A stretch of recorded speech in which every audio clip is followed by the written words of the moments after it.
Merhabalar arkadaşlar, kanalıma mutfağıma hoş geldiniz. Bugün el açması çıtır çıtır bal kabaklı börek tarifiyle sizlerleyim. İçinde bal kabak, ceviz, tahiniyle muhteşem bir kabak bombası diyebiliriz. Buyurun hemen yapım aşamasını hiç lafı uzatmadan geçelim. Yoğurma kabımın içine ilk önce ılık suyumu ekliyorum. Suyumuzun soğuk olmamasına özen gösterelim. Elimizin yakmayacak ılıklıkta olması yeterli. 2 tatlı kaşığı tuz ekliyorum. Tatlı kaşığım ufak, bunu da belirtmiş olayım. Suyla tuzu biraz karıştırdıktan sonra unumu da yavaş yavaş ekliyorum. Kullandığım un böreklik, baklavalık özel undur. Bu unla çok güzel kolaylıkla börekler yapabilirsiniz. Toplamda 6 su bardağı kadar un ekledim. Tabii ki sizler her zaman kontrollü ekleyin. Un marka kalitesine göre değişebilir. Bunu da tekrar belirtmiş olayım. Hamurum kıvam alana kadar güzelce yoğuracağım. Ele yapışmayan yumuşak bir hamur elde edeceğiz. Hamurumuzun kesinlikle sert olmaması çok önemli güzel bir börek tarifi için. Unumu yavaş yavaş ekleyerek hamurumu tam kıvamlı hale gelene kadar yoğurdum. Biraz da tezgahıma alıp bu şekilde güzelce yoğuracağım ki ne kadar güzel yoğurursak böreğimiz de o kadar güzel kolay açılır. Tezgahımda bu yoğurma işlemini de 10 dakika kadar yaptım. Gördüğünüz gibi çok hafif unlayarak hamurun kıvam alana kadar yoğuruyorum. Hamurumu yoğurduktan sonra kesme aparatıyla ortadan ikiye, sonrasında da ufak parçalara ayırarak 10 adet beze elde edeceğim. Burada da bir hatırlatma yapayım. Ben 9 adet beze yapacaktım. Farkında olmadan 10 adet yapmışım. Sizler tam bir tepsilik için 9 adet beze yapmanız yeterli. Bezelerimi de bu şekilde tezgahımın üzerinde güzelce avucumun içinde yuvarlıyorum. Bu sayede hamurlarımız daha güzel açılacak. Bu detaylara dikkat ederek çok güzel hamurlar açıp kendi böreklerimizi yapabiliriz. Bezelerimi servis tabağının üzerine alıp üzerine kesmiş olduğum buzdolap poşetiyle kapatacağım. Bu şekilde kenarda 10 dakika dinlenmeye alacağım. Bezelerimizi yağlamak için 70 gram kadar tereyağı tavaya alıyorum. Kısık ateşte tereyağı erittim. Çok fazla yüksek ateşte tereyağınızı eritmemeye özen gösterin. Bir çay bardağından bir parmak eksik sıvı yağını da ekliyorum. Eğer tereyağınızın üzerinde köpüklenme olursa onu da kaşık yardımıyla alabilirsiniz.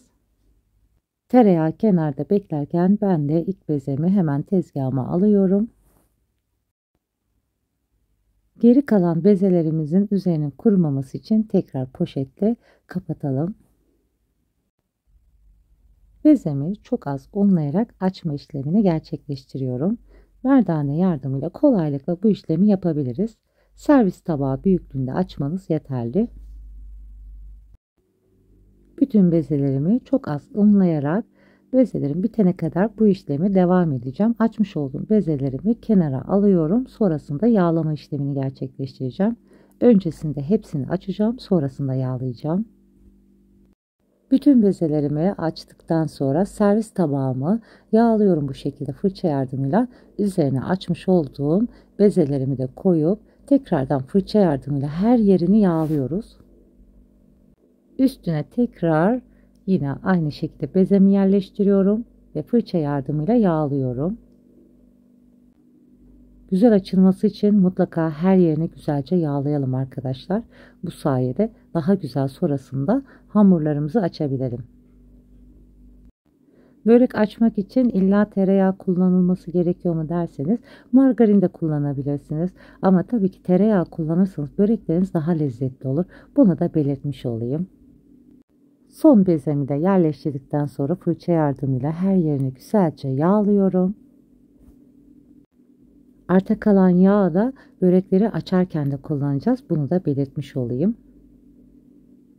Bezelerimi güzelce yağladıktan sonra üzerine tekrar kesmiş olduğum buzdolabı poşetiyle sıkıca kapatıyorum. Bu şekilde 1 saat en az kenarda dinlenmeye bırakıyorum. Ne kadar güzel dinlenirse o kadar güzel hamurlarımız rahatlıkla açılacak.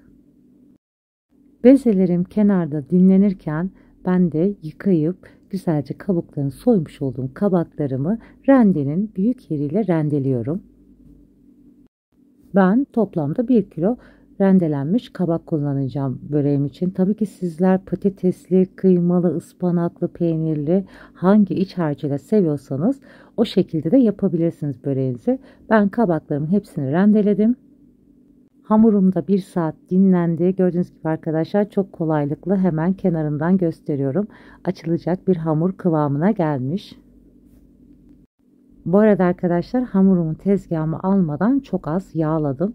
Yağlanmış tezgahta kolaylıkla açabilirsiniz. Hamurumun üstüne de tekrardan fırça yardımıyla çok az yağ gezdiriyorum. Gördüğünüz gibi ne kadar kolay, hemen kenarlarından tuttuğunuz gibi incecik zar gibi hamurumuz açılıyor. Daha önce börek videolarımda da her zaman belirtiyorum. Güzel bir börek açmak için mutlaka ununuzun böreklik özel baklavalık un kullanmanız lazım. Ununuz kaliteli ve güzel olursa sizler de kolaylıkla incecik zar gibi börek açabilirsiniz. Kenarlarından çekmem yeterli. Kolaylıkla zaten hamurum çok kolay açılıyor. Kenarında yırtılma oldu ama hiç önemli değil. Sizin de böreğiniz yırtılsa da hiç mühim değil arkadaşlar. Açmış olduğum hamurun uç kısmını içe doğru katlıyorum. Biraz içe doğru fazla katlayacağım. O kısma kabaklarımı yerleştireceğim. Bu kenarlarındaki sertlikleri de her zamanki gibi koparacağım. Bu sayede böreğiniz daha çıtır olur. Eğer bu sert kısımları koparmazsanız biraz börekte sertlik oluyor arkadaşlar. Eğer kıtır kıtır seviyorsanız koparmasanız da olur. Kenarlarındaki sert kısımları da kopardıktan sonra içe katlamış olduğum kısmın üzerine bal kabaklarını yerleştiriyorum, rendelemiş olduğum. Elimle de güzelce her yerini dağıttıktan sonra bal kabağımın üzerine toz şeker serpiştiriyorum. Tabi sevdiğiniz tatlılığa göre toz şekerini artırabilir, azaltabilirsiniz. Ben biraz şekerli sevdiğim için kabağa fazla şeker ekledim. Sizler tabii ki az seviyorsanız azaltabilirsiniz. Elimle içe doğru kıvırarak rulo yapmaya devam ediyorum böreğimi. Böreğinizi kesinlikle sıkı sıkı kapatmayın. Biraz gevşek halde bırakalım ki böreğimiz daha güzel pişsin. Rulo yapmış olduğum böreğimi içe doğru gül böreği şeklinde sarıyorum. Çok fazla sıkı sarmadım. Böreğimin içinde güzel pişmesi için. İlk böreğimi tepsime yerleştirdikten sonra geri kalanında aynı işleme devam ediyorum. Hamurumu çok az fırça yardımıyla yağlıyorum. Kenarlardan bu şekilde çekiyorum. Gördüğünüz gibi kolaylıkla hemen böreğim incecik zar gibi açılıyor. Sizler tabii ki bu hamurla istediğiniz iç harcıyla yapabilirsiniz. Ben bal kabaklı yapmak istedim. Bal kabaklı börek de çok seviyorum. Memleketim Bartın'da da kabak kıvırması çok meşhurdur. Bartın'ın kabak kıvırma böreği de oklavayla açılır ama ben bu şekilde de çok kolaylıkla açılıp daha lezzetli de olduğu için bu hamurla açtım. Sizler de isterseniz oklavayla, isterseniz benim gibi bu şekilde kol böreği hamuruyla da rahatlıkla kolaylıkla açabilirsiniz. İlk böreğimi toz şeker sadece kabaklı yapmıştım.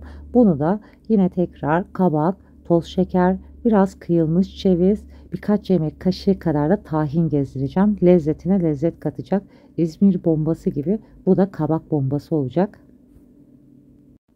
İsterseniz benim gibi bu şekilde tahinli, cevizli, biraz da şeker serperek yapabilirsiniz kabak böreğinizi veya sadece kabakla toz şekerle de yapabilirsiniz. Tekrar böreğimi gül böreği gibi sardım. Tepsimi yerleştirdikten sonra yine aynı şekilde hamurumu açtım. Kenarlarındaki sertlikleri de aldıktan sonra içe doğru katlamış olduğum hamurumun üzerine rendelenmiş kabaklarımı güzelce yerleştiriyorum. Malzemelerimi detaylı şekilde açıklama kısmına ekleyeceğim. Bu arada arkadaşlar küçük bir hatırlatma yapmak istiyorum. Beni buraya kadar izlediyseniz, hala abone değilseniz abone olmayı, daha güzel tariflerden haberdar olmak için zil sesi butonunu açmayı unutmayın. Bu sayede başka güzel yeni tariflerimden anında haberdar olabilirsiniz. Hamurumun kenarlarını da içe doğru bu şekilde katlıyoruz. Ve sonrasında çok sıkı olmayacak şekilde bu şekilde hamurumuzu rulo yapıyoruz. Katlaya katlaya yapmış olduğumuz ruloyu sonrasında gül böreği şeklinde sarıp tekrar tepsime yerleştireceğim. Biraz elinizle çok kalın olursa bu şekilde çok az inceltip gül böreği yapabilirsiniz. Bütün hamurlarımı açtım, kabaklı böreklerimi tepsime yerleştirdim. Üzerine kalan yağıyla fırça yardımıyla yağlıyorum. Sizler isterseniz yumurta sarısı ekleyebilirsiniz. Ben yumurta sarısı ekleme gereği duymadım. Sadece üzerine kalan yağımla fırça yardımıyla bolca yağlayacağım. Bu arada fırınımı 10 dakika ısıttım.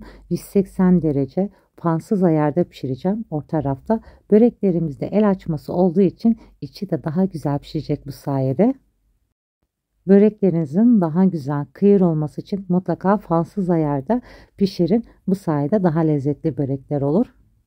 Isıtılmış fırınıma böreklerimi pişmeye gönderiyorum. Böreklerimiz pişti arkadaşlar. Benim fırınımda yaklaşık 50 dakika kadar bir sürede pişti. Tabii ki sizlerin fırınıza göre değişebilir. Gördüğünüz gibi çok güzel böreklerim kızardı. Hemen sizlere çıtır sesini dinletmek istiyorum.